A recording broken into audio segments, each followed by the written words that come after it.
دجال قرب قیامت سے قبل کا ایک بدترین فتنہ۔ دجال پر خصوصی تحقیق کرنے والے اسرار عالم فرماتے ہیں کہ پینٹاگون، جو کہ امریکہ کا دفاعی محکمہ ہے، یہودی تعلیمات کے مطابق دجال کا عبوری عسکری ہیڈ کوارٹر ہے۔ اگر آپ اس عمارت کی بناوٹ پر غور کریں تو اس کا نقشہ ایک پینٹاگون سٹار کے جیسا ہے، جو قبالہ نامی جادو کے دوران استعمال کیا جاتا ہے، اور یہ یہودیوں کا ایک مشہور سمبل ہے جسے 6 پوائنٹنگ سٹار بھی کہا جاتا ہے۔ اس پینٹاگون سٹار کو یہودی فری میسنز اور الومناتی قبالہ نامی جادو کی رسم کے دوران استعمال کرتے ہیں۔ دوستو، ہم جانتے ہیں کہ امریکہ کی آزادی میں یہودی فری میسنز نے اہم کردار ادا کیا، اور یہ اس وقت سے امریکہ کو کنٹرول کرتے ہیں، اس کے سیاہ سفید کے مالک ہیں۔ امریکی صدر ان کے لیے کھلونے سے زیادہ حیثیت نہیں رکھتے۔ امریکی حکومت میں ہمیشہ ایک ایسا شخص موجود ہوتا ہے جس کی زبان سے نکلا ہر لفظ پالیسی بن جاتا ہے، مگر یہ شخص پراسرار طور پر پس پردہ رہ کر یہ سب احکامات جاری کرتا ہے۔ 1999 سے امریکہ پر جو شخص حکومت کر رہا ہے وہ یہی ڈک چینی ہے۔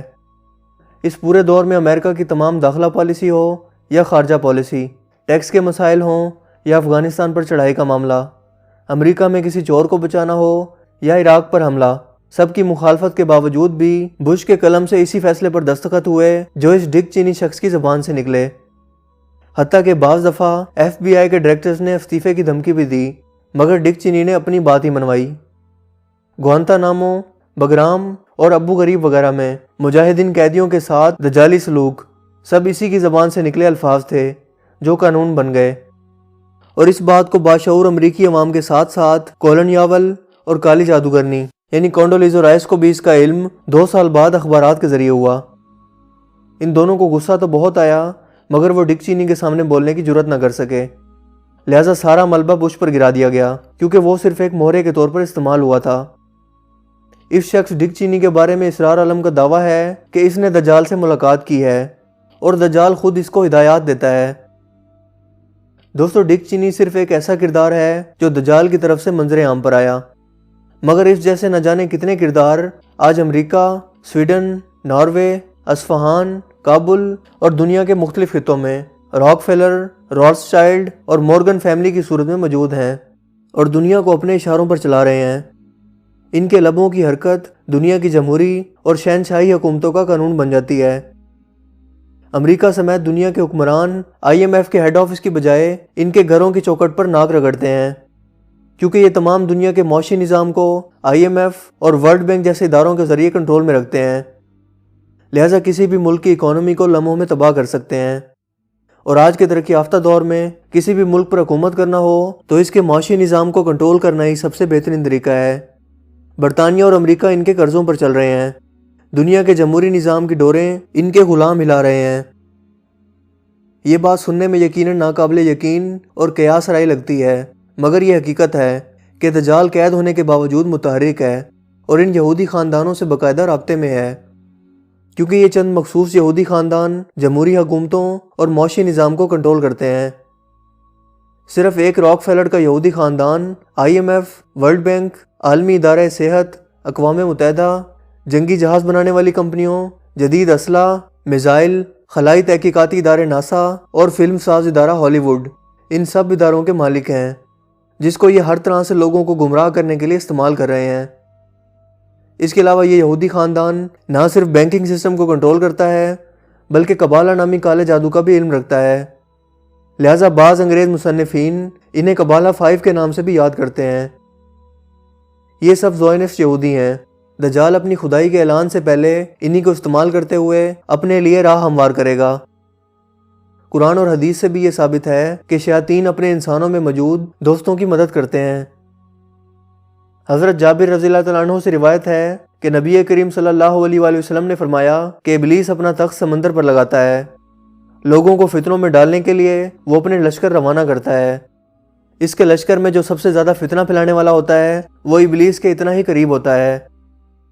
اس حدیث مبارکہ سے یہ بات ثابت ہوتی ہے کہ ابلیس کا مرکز سمندر ہے، اور سمندر میں موجود ایسی جگہ ہے جہاں اللہ کا نام اور اذان کی آواز بھی نہ سنی جاتی ہو، جہاں رہ کر انسانیت کے خلاف اپنا مشن جاری رکھا جا سکے۔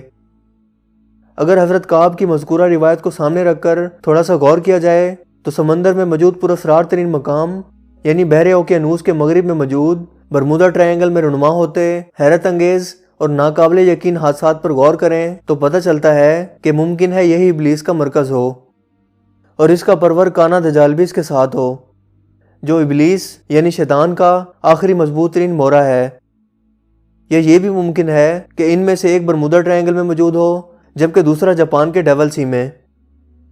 اس سے قبل کی ویڈیو میں ہم برمودا ٹرائنگل کی پراسراریت کا ذکر کرتے ہوئے حضرت تمیم داری کی دجال سے ایک سمندری جزیرے پر ملاقات کا واقعہ بیان کر چکے ہیں، جو اس نظریے کو مزید تقویت دیتا ہے، کیونکہ اس حدیث مبارکہ میں بیان کردہ سمندری جزیرہ ان دونوں شیطانی سمندری حصوں کی خصوصیات سے گہری مماثلت رکھتا ہے۔ لہٰذا برمودا ٹرائنگل اور ڈیول سی میں موجود دجال اور ابلیس اپنی تمام تر سرگرمیاں یہیں سے جاری رکھے ہوئے ہیں۔ دجال یہاں قید میں ہونے کے باوجود اپنے چیلوں سے مسلسل رابطے میں ہے اور باقاعدہ ان کی مدد کرتا ہے۔ جس طرح اللہ تعالیٰ کے نیک بندے اولیاء اللہ کہلاتے ہیں، اسی طرح شیطان کے بھی اولیاء ہوتے ہیں جن کو قرآن کریم نے اولیاء شیطان کہا ہے۔ قرآن کریم میں ایسی آیات متعدد جگہ آئی ہیں۔ ارشاد باری تعالیٰ ہے، بے شک شیاطین اپنے دوستوں کو مشورے دیتے ہیں۔ ایک اور جگہ ارشاد ہوتا ہے، کیا میں تمہیں بتاؤں کہ شیاطین کن پر اترا کرتے ہیں؟ وہ ہر جھوٹے اور بد کردار شخص پر اترتے ہیں جو باتیں سننے کے لیے کان لگاتے ہیں اور اکثر جھوٹ بولتے ہیں۔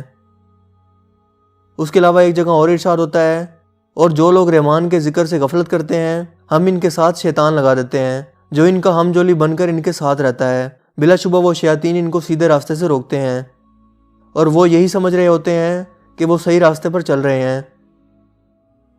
قرآن کریم کی ان آیات سے ثابت ہوتا ہے کہ شیاطین اپنے انسانی دوستوں سے رابطے میں رہتے ہیں۔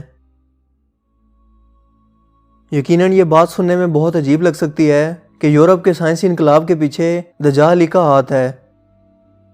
اس وقت امریکہ اور دیگر کفار کے پاس موجود جدید ٹیکنالوجی ایسے سائنسدانوں کی ایجاد کرتا ہے جن کو دجال کے ذریعے برمودا ٹرائنگل میں اغوا کر کے لے جایا گیا ہے۔ امریکہ اور دیگر کفار کو وہیں سے بنیادی ٹیکنالوجی کے بارے میں نئے انقلابی تصورات کا علم ہوا۔ اس سے پہلے یہ علم صرف دجال کے پاس تھا، جو بعد میں مغربی ملکوں کو منتقل کیا گیا۔ کیا آپ یقین کریں گے کہ اگر کوئی یہ کہے کہ بڑے بڑے مغربی سائنسدانوں کو ان کی جدید دریافتوں میں دجال نے ہی مدد کی تو آپ کو کیسا لگے گا؟ یقیناً آپ سوچ میں پڑ جائیں گے۔ چلیے اس کی تھوڑی سی تفصیلات جان لیتے ہیں۔ البرٹ آئنسٹائن، یہ سائنس کی دنیا کا ایک ایسا نام ہے کہ اگر سائنسی تاریخ سے اس شخص کا نام نکال دیا جائے تو یہ ترقی یافتہ دنیا صدیوں پیچھے چلی جائے گی۔ آئنسٹائن 14 مارچ 1879 کو جرمنی میں ایک یہودی گھرانے میں پیدا ہوا۔ 3 سال کی عمر تک وہ بول نہیں سکتا تھا۔ اس کے بارے میں مشہور تھا کہ وہ موٹے دماغ کا لڑکا ہے۔ اس کا بچپن میونخ میں گزرا۔ مالی پریشانیوں کے سبب اس کے ماں باپ یہاں سے اٹلی چلے گئے۔ آئنسٹائن نے 1895 میں تعلیم کے لیے اٹلی سے سوئٹزرلینڈ کے شہر زیورخ میں واقع ETH میں داخلے کا امتحان دیا، مگر ناکام رہا۔ اس کے اگلے سال اسے ETH میں داخلہ مل گیا۔ اگست 1900 میں امتحانات ہوئے۔ آئنسٹائن کی نااہلی بھی یہاں سامنے آئی۔ 5 طالب علموں میں اس کا چوتھا نمبر تھا۔ سوئٹزرلینڈ میں تعلیم تک اس کے بارے میں تمام لکھنے والے اس بات پر متفق ہیں کہ وہ کوئی اچھا طالب علم نہیں تھا۔ آئنسٹائن میں تبدیلیاں 1900 کے بعد آنا شروع ہوئی۔ 1905 آئنسٹائن کی کامیابیوں کا سال سمجھا جاتا ہے۔ اس سال اس نے کئی تھیوریز پیش کی۔ پہلی تھیوری روشنی کی ویلوسٹی کے بارے میں تھی، جبکہ دوسری theory Brownian motion mathematical model تھا، جبکہ تیسری تھیوری اس کی سب سے مشہور ایکویشن E=mc² تھا، جس میں اس نے میس اور انرجی کو آپس میں تبدیل ہونا ممکن بتایا۔ اس کی چوتھی theory special theory of relativity تھی، جس میں اس نے ٹائم اور سپیس کو الگ الگ تصور کرنے کے بجائے ٹائم اور سپیس کا وجود ایک ساتھ قرار دیا، یعنی زمان و مکان کا نظریہ پیش کیا۔ 1911 میں اس نے عمومی نظریہ اضافت پر اپنی تھیوری شائع کی۔ سوئٹزرلینڈ میں ہی دجال کے ساتھ اس کا رابطہ ہوا اور اسی نے اس کو نظریہ اضافیت یعنی تھیوری آف ریلیٹیوٹی کا علم دیا۔ اعتراض ہے کہ آئنسٹائن میں کوئی ایسی خاص بات تھی جس سے دجال خوش ہوا اور آئنسٹائن کو ہیرو بنوا دیا، مگر وہ خاصیت آخر کیا تھی؟ اس سوال کا جواب جاننے کے لیے ہمیں آئنسٹائن کی زندگی اور اس کے نظریات کا مطالعہ کرنا ہوگا۔ آئنسٹائن اگرچہ خود کٹر یہودی تھا، لیکن دوسرے عیسائیوں اور مسلمانوں کو لا دینیت کی طرف دعوت دیتا تھا۔ ذاتی اعتبار سے اس میں وہ تمام برائیاں موجود تھیں جو ابلیس یا دجال کو خوش کرنے کے لیے کافی تھیں۔ عورتوں کے ساتھ ناجائز تعلقات، حتیٰ کہ اس کی پہلی بیٹی اس کی ناجائز بیوی سے ہوئی۔ اس بیٹی کو اس نے پالا نہیں اور نہ ہی اس کا بعد میں کچھ پتہ چل سکا کہ اس کا کیا ہوا۔ اس بات سے اس کی شرافت اور انسانی ہمدردی کا اندازہ لگایا جا سکتا ہے۔ بیوی کے ساتھ اس کا رویہ نہایت ظالمانہ تھا۔ چنانچہ جب وہ 1914 میں اپنی پہلی بیوی میلوا مارک کے ہمراہ برلن یعنی جرمنی چلا گیا تو ان دونوں میاں بیوی کے تعلقات خراب ہو گئے۔ آئنسٹائن بیوی کو صرف اس صورت میں اپنے ساتھ رکھنے پر راضی تھا کہ اگر وہ اس کی تمام شرائط پوری کرے۔ اس کی شرائط یہ تھیں: تم یہ یقینی بناؤ گی کہ میرے کپڑے اور بستر ٹھیک ٹھاک ہوں، مجھے اپنے وقت میں 3 وقت کا کھانا پہنچاؤ گی، میرے سونے اور پڑھنے کا کمرہ صاف ستھرا رکھو گی، میری پڑھنے والی میز کو کوئی ہاتھ نہیں لگائے گا، مجھ سے تمہارے تمام ذاتی تعلقات ختم رہیں گے سوائے لوگوں کو دکھانے کے لیے۔ جب میں مخاطب ہوں تو فوراً جواب دو گی، میرے بچوں کو میرے خلاف نہیں کرو گی۔ برلن میں آئنسٹائن کی شناسائی اپنی چچا زاد بہن ایلیسا سے ہو گئی، لیکن آئنسٹائن اس شش و پیج میں تھا کہ وہ ایلیسا سے شادی کرے یا اس کی جوان سال بیٹی سے۔ جہاں تک اس کے نظریات کا تعلق ہے تو وہ کٹر زائونسٹ یعنی یہودی دائی اور مبلغ تھا۔ وہ فلسطین میں اسرائیل کے قیام کا پرجوش حامی تھا۔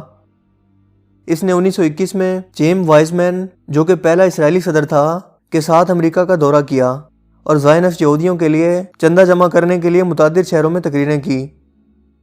یہاں تک کہ آئنسٹائن کو 1952 میں اسرائیلی صدارت کی بھی پیشکش ہوئی جو اس نے قبول نہیں کی۔ امریکہ کو ایٹم بم بنانے کی تجویز بھی اسی نے دی۔ 1939 میں اس نے امریکی صدر فرینکلن روزویلٹ کو خط لکھا جس میں ایٹم بم بنانے کی ترغیب دی۔ دوسری جنگ عظیم میں یہ باقاعدہ شریک ہوا اور ایک اسلحہ ماہر کے طور پر اپنی خدمات امریکی بحریہ کو پیش کیں۔ آئنسٹائن کے اقوال میں گاڈ یعنی خدا کا ذکر ملتا ہے، لیکن آپ یہ نہ سمجھیں کہ آئنسٹائن کا خدا وہی خدا ہے جس کو مذہبی خدا مانا جاتا ہے۔ ایسا بالکل نہیں ہے، بلکہ آئنسٹائن پر لکھنے والے تقریباً تمام حضرات اس بات پر متفق ہیں کہ آئنسٹائن کا خدا مذہبی نقطہ نظر سے مختلف ہونے کا خیال ظاہر کیا گیا ہے۔ اگر آئنسٹائن کا خدا مذہبی خدا نہیں تھا تو پھر کون تھا؟ یہی چیز غور کرنے والی ہے کہ وہ اکثر کس خدا کا ذکر کرتا تھا۔ اگرچہ اب بعض مبصرین کی رائے یہ ہے کہ آئنسٹائن کی خدا سے مراد قدرت یعنی نیچر ہے، لیکن یہ درست نہیں۔ آئنسٹائن دجال کو اپنا خدا مانتا ہے۔ اس بات پر آئنسٹائن کی تھیوریز میں بھی ایک اشارہ ملتا ہے، وہ یہ کہ وہ اپنے نظریات کے بارے میں میرا نظریہ کہنے کی بجائے ہمارا نظریہ کا لفظ استعمال کرتا تھا۔ وہ کائنات کی متحدہ قوت کا راز پتہ لگانے کی بھی کوشش کر رہا تھا، یعنی کہ وہ یہ جاننا چاہتا تھا کہ خدا اس وقت کہاں موجود ہے۔ دجال کا کسی کو کوئی نیا نظریہ دینا کوئی اچنبھے کی بات نہیں لگتی، کیونکہ قرآن و حدیث سے یہ ثابت ہے کہ ابلیس اپنے انسانوں میں موجود دوستوں کے پاس آتا ہے، ان کو مشورے دیتا ہے اور کام کے بارے میں بھی ہدایات دیتا ہے۔ دجال ابلیس کا سب سے بڑا اور اہم مورا ہے اور بنی آدم کے خلاف آخری امید ہے، چنانچہ ممکن ہے کہ دونوں مل کر یہ کام کرتے ہوں۔ آئنسٹائن جیسے لوگوں پر شیاطین آ سکتے ہیں۔ موجودہ دور میں بھی بہت سے ایسے فرقے موجود ہیں جو باقاعدہ شیطان کی پرستش کرتے ہیں، جنہیں الومناتی اور فری میسنز کہا جاتا ہے۔ یہ امریکہ اور برطانیہ میں بہت زیادہ مضبوط ہیں اور ان کی تعداد وقت کے ساتھ ساتھ بڑھتی جا رہی ہے۔ امریکی فلمی دنیا، ہالی ووڈ کے مشہور اداکار اور اداکاراؤں کا مذہب بھی شیطان کو خوش کرنا ہے۔ مصر کا عمر شریف، مشہور جادوگر ڈیوڈ کاپرفیلڈ، مائیکل جیکسن بھی شیطان کے پجاری تھے۔ آپ نے اکثر دیکھا ہوگا کہ مائیکل جیکسن کے پروگرام میں لوگ بے قابو ہو جایا کرتے تھے۔ در حقیقت اس کراؤڈ میں موجود لوگوں پر شیاطین آ جایا کرتے تھے۔ یہ بات ہم جان چکے ہیں کہ برمودا تکون کے اندر جو بھی طاقت موجود ہے وہ انتہائی ترقی یافتہ اور موجودہ ٹیکنالوجی سے بہت آگے کی جدید ٹیکنالوجی کی مالک ہے۔ اب یہاں ایک بات غور سے سمجھنے کی ہے، وہ یہ کہ دنیا کی سب سے بڑی طاقتوں خصوصاً امریکہ کے پاس جو اس وقت جدید ٹیکنالوجی ہے پہلے ہی موجود تھی۔ تو کیا موجودہ ٹیکنالوجی کی اصل موجد برمودا تکون میں موجود خفیہ طاقت ہے؟ یقیناً یہ بات سننے میں آپ کو مضحکہ خیز لگے گی، لیکن ذرا مندرجہ ذیل باتوں پر غور کیجیے۔ 30 جون 1908 کو روس میں سائبیریا کے انتہائی دور دراز علاقے میں جسے ٹینگسکا کہا جاتا ہے ایک واقعہ پیش آیا۔ اس سے پہلے پوری دنیا نے اس طرح کے واقعے کا مشاہدہ کبھی نہیں کیا تھا۔ یہ صبح کا وقت تھا۔ گھڑیاں 7:15 دکھا رہی تھیں۔ 40 میگا ٹن کا کوئی نامعلوم سا مادہ سطح زمین سے صرف 8 کلومیٹر اوپر فضا میں پھٹا، جس نے فوراً 1000 مربع کلومیٹر کا علاقہ بالکل تباہ کر کے رکھ دیا۔ جنگل میں فوراً آگ لگ گئی اور یہ آگ ہفتوں تک لگی رہی، جس کے نتیجے میں 2150 مربع کلومیٹر جنگل کا علاقہ جل کر راکھ ہو گیا۔ 20 سال تک یہ علاقہ بنجر ہی رہا، بلکہ ابھی تک وہاں اس تباہی کے اثرات واضح طور پر دیکھے جا سکتے ہیں۔ ریکٹر سکیل پر اس دھماکے کی شدت 5.0 ریکارڈ کی گئی تھی۔ یہ دھماکہ 40 میگا ٹن کا تھا، جو جاپان کے شہر ہیروشیما پر گرائے جانے والے ایٹم بم کے مقابلے میں 2000 گنا زیادہ تھا۔ وہ عینی شاہدین جنہوں نے اس علاقے سے دور اس منظر کا مشاہدہ کیا، ان کا کہنا تھا کہ اس دن موسم صاف تھا، کوئی بادل وغیرہ بھی نہیں تھے۔ انہوں نے فضا میں ایک چمکدار کوئی چیز زمین کی طرف آتے ہوئے دیکھی، اور پھر ایک بہت بڑا اور چمکدار دھماکہ ہوا۔ بعض عینی شاہدین کے مطابق دھماکے کے بعد دھوئیں اور شعلے کا ایک بڑا بادل وہاں سے بلند ہوا۔ ابتدا میں گرم لہر آئی اور پھر سخت گرم ہوا چلی۔ دھماکے کی شدت سے وہاں موجود جھونپڑیاں ڈہ گئیں، انسان اور گھاس پھوس جلنے لگے۔ ٹنگسکا سے 40 میل دور ویناوار نامی ایک چھوٹا سا قصبہ ہے۔ وہاں لوگ دھماکے کی شدت سے اچھل کر دور جا گرے۔ وہاں مکانات کی کھڑکیاں ٹوٹ گئیں اور چھتیں زمین پر آ گریں۔ اس کے علاوہ دھماکے کی جگہ سے کنسک نامی قبیلے میں ان جھٹکوں کی شدت کی وجہ سے چلتی ٹرین کو ہنگامی طور پر روکنا پڑا۔ دھماکے کی آواز کانوں کے پردے پھاڑ دینے والی تھی، جس کی وجہ سے کچھ لوگوں کے بہرا ہو جانے کی اطلاعات بھی بعد میں موصول ہوئیں۔ دھماکے کے بعد کھمبی یعنی مشروم کی طرح کے دھوئیں کے بادل اٹھے اور سیاہ بارش ہوئی۔ اس واقعے کے بعد اس علاقے اور وسط ایشیا میں آسمان پر خوب چمکدار بادل ہوتے تھے، یہاں تک کہ لندن میں بھی راتیں بغیر چاند کے اتنی روشن تھیں کہ کوئی بھی اس کی روشنی میں مطالعہ کر سکتا تھا۔ اس وقت چونکہ نہ تو کوئی تحقیق کی گئی اور نہ ہی لوگ ایٹمی دھماکوں کے بارے میں جانتے تھے، لہٰذا اس لیے اس دھماکے کو شہابی پتھر کے زمین سے ٹکرانے کا نتیجہ قرار دیا گیا۔ لیکن بعد میں جب اس دھماکے کے ریڈیو ایکٹیو ٹیسٹ لیے گئے تو یہ ثابت ہو گیا کہ یہ شہابی پتھر نہیں بلکہ ایٹمی دھماکہ تھا۔ اب یہاں سوال یہ پیدا ہوتا ہے کہ ایسے وقت میں جب دنیا ابھی تک ایٹم بم کے نام سے ہی واقف نہیں تھی اور ایٹم بم ابھی تک بنا ہی نہیں تھا، تو یہ ایٹمی دھماکہ کس نے کیا؟ بعض لوگوں نے اس دھماکے کو اڑن تشتری والوں کی جانب سے کیا جانے والا دھماکہ قرار دیا۔ بعض لوگوں نے اس کو اڑن تشتری کا زمین سے ٹکرا کر تباہ ہو جانا کہا۔ لیکن ذرا غور کیجئے کہ اگر یہ شہاب ثاقب تھا تو پھر یقیناً اس کے وہاں کوئی زراعت وغیرہ ملنے چاہیے تھے، جو کہ نہیں ملے۔ روسی سائنسدان لیونائڈ الیکسوچ کو توقع تھی کہ یہاں اسے شہاب ثاقب کے کچھ نہ کچھ اثرات مل جائیں گے، لہٰذا اس نے پہلی مرتبہ اس جگہ کا دورہ کیا، لیکن وہاں اس کو ایسی کسی چیز کا نام و نشان نہ ملا۔ حالانکہ اگر شہاب ثاقب ٹکرایا تھا تو بے شمار معدنیات وہاں ملنی چاہیے تھیں۔ اب ماہرین کے درمیان ایک بہت بڑی بحث کا آغاز ہوا کہ آخر یہ دھماکہ کس چیز کا تھا۔ لہٰذا لوگوں کو مطمئن کرنے کے لیے امریکی سائنسدان فریڈ ویپل نے 1930 میں یہ نظریہ پیش کیا کہ وہ کومیٹ یعنی دومدار ستارہ تھا، جس کے اندر برف اور گرد ہوتی ہے، لہٰذا زمین پر گرنے کے بعد اس کا وجود ختم ہو گیا۔ اور ظاہر ہے کہ یہ نظریہ لوگوں کو محض مطمئن کرنے کے لیے تھا، جس کا حقیقت سے کوئی تعلق نہیں۔ برمودا ٹرائی اینگل اور یو ایف اوز پر تحقیق کرنے والے چارلس برٹلز اس بات کی سختی سے تردید کرتے ہیں کہ یہ شہاب ثاقب یا دومدار ستارہ تھا۔ حیران کن طور پر 100 سال پہلے جیولس در نے ٹائلس نامی آبدوز کا تذکرہ کیا تھا۔ 100 سال پہلے بیان کی گئی آبدوز آج کے دور کی ایٹمی آبدوز کی صورت میں بالکل ہمارے سامنے موجود ہے۔ کیا ایک ایسی چیز جس کا تصور بھی لوگوں کے ذہن میں موجود نہ ہو، اس کے بارے میں 100 سال پہلے بیان کرنا کیا صرف پیشن گوئی ہے یا پھر جیولس ورکو کو کسی نے آبدوز کے بارے میں باقاعدہ بتایا تھا؟ اس کا فیصلہ آپ خود کر سکتے ہیں۔ اس کے علاوہ برمودا ٹرائی اینگل میں سمندر کے اندر آبدوز سے بالکل مختلف ایک نامعلوم قسم کی سواری اکثر دیکھی گئی ہے، جو کہ انتہائی تیز رفتاری سے پانی کے اندر سفر کرتی ہے۔ اس کی رفتار اتنی تیز ہے کہ آج تک کوئی بھی اس کی تصویر بھی نہیں لے سکا، اور امید ہے کہ یہ بھی آنے والے وقتوں میں ہم انسانیت کے پاس دستیاب ہوگی، جو برمودا ٹرائی اینگل میں کئی سو سال پہلے دریافت ہو چکی ہے۔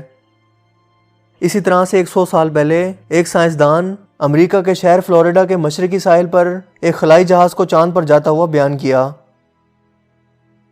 اور حیران کن حد تک 100 سال بعد ٹھیک وہیں سے انسان نے چاند تک راکٹ کو بھیجنے کا کامیاب سفر کیا۔ سائنسی داستان میں صرف چاند پر جانے کا تذکرہ نہیں ہے، سائنسی داستان میں اس مقام کو بھی بیان کیا گیا ہے جہاں سے راکٹ 100 سال پہلے چاند کے لیے روانہ ہوا تھا، یعنی فلوریڈا کے مشرقی ساحل سے۔ فلوریڈا کا لفظی مطلب ہے اس خدا کا شہر جس کا انتظار کیا جا رہا ہے۔ کیا یہ محض اتفاق ہے؟ کیونکہ برمودا ٹرائینگل بھی فلوریڈا کے علاقے کے بالکل پاس موجود ہے۔ ایٹم بم بننے سے بھی پہلے ایٹم بم کی تباہ کاریاں کامک بکس میں بھی بیان کی گئی ہیں، جو آج حقیقت بن کر ہماری آنکھوں کے سامنے موجود ہیں۔ ان سب باتوں کو آپ کیا نام دیں گے؟ پیشن گوئی یا سائنس فکشن؟ یا اس بات کو مانیں گے کہ برمودا ٹرائینگل کی خفیہ طاقتیں امریکی سائنسدانوں سے پہلے ہی یہ تمام تجربات کر چکی ہیں، اور امریکیوں اور روسیوں کو بھی انہوں نے ہی یہ تمام سہولیات فراہم کی ہیں؟ یہ اتفاق بھی ملاحظہ کریں۔ مارچ 1918 میں امریکی بحریہ کا USS سائیکلوپس نامی جہاز برمودا ٹرائینگل میں غائب ہوا تھا۔ ذرا غور کیجئے کہ سائیکلوپس کس کو کہتے ہیں۔ یہ دراصل یونانیوں کے ہاں ایک آنکھ والا دیوتا ہے جسے سائیکلوپس کہا جاتا ہے، لیکن ایک آنکھ والا آخر کون ہے یہ آپ کو اچھی طرح سے پتا ہے۔ یہ جہاز میگنیشیم لے جا رہا تھا اور اس پر عملے سمیت 360 افراد سوار تھے جو جہاز کے ساتھ ہی غائب ہو گئے۔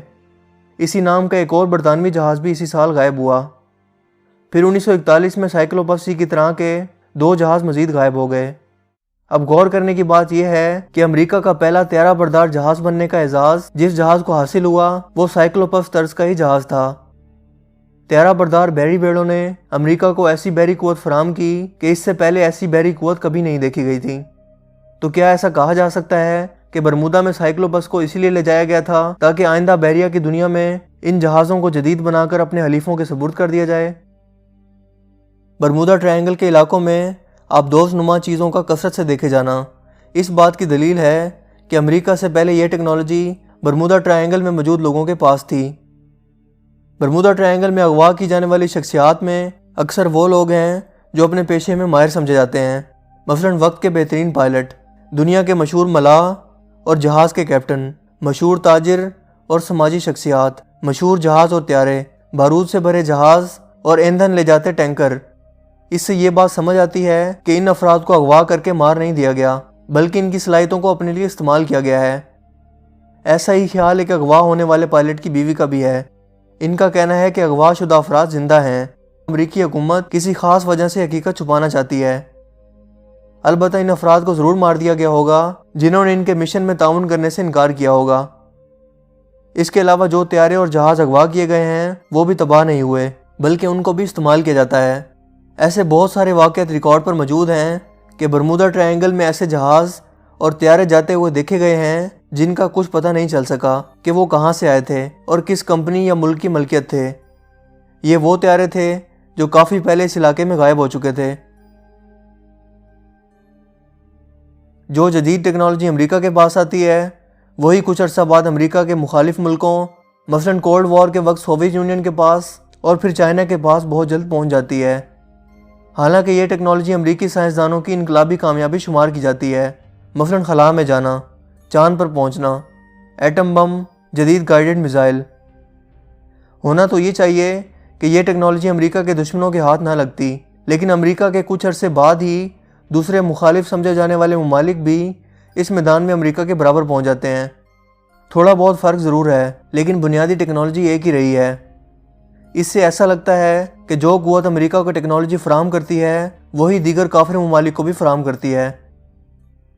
مذکورہ بات کو ذہن میں رکھتے ہوئے یہ کہنا غلط نہ ہوگا کہ امریکی خلائی تحقیقاتی ادارہ ناسا تحقیق نہیں کرتا بلکہ نقل کرتا ہے۔ جو ٹیکنالوجی ان کے خدا کی جانب سے ملتی ہے یہ لوگ اس کے تجربات کے ذریعے استعمال سیکھتے ہیں۔ اگر آپ دوسری جنگ عظیم جو کہ 1939 سے 1945 کے درمیان لڑی گئی کے بعد سے ہونے والی ایجادات کی تاریخ کا گہرائی سے مطالعہ کریں تو کئی حیران کن باتیں آپ کو نظر آئیں گی۔ لہٰذا اس بحث کو سمجھنے کے بعد یہ بحث ختم ہو جاتی ہے کہ امریکہ نے کس طرح سے اتنے جدید اور تیز رفتار طیارے بنا لیے ہیں۔ دوستوں مجھے امید ہے کہ آج کی یہ ویڈیو آپ کے لیے کافی انفارمیٹیو ہوگی اور آپ کو پسند آئی ہوگی۔ اگر ویڈیو آپ کو اچھا لگا تو اس ویڈیو کو لائک کیجئے اور دوستوں کے ساتھ شیئر کیجیے۔ آپ اپنی رائے کا اظہار کمنٹس میں بھی کر سکتے ہیں۔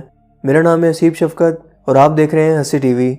میں ملوں گا آپ سے ایک نئی انٹرسٹنگ ویڈیو میں، تب تک کے لیے اپنا بہت سا خیال رکھیے گا۔ Thanks for watching this video. اللہ حافظ۔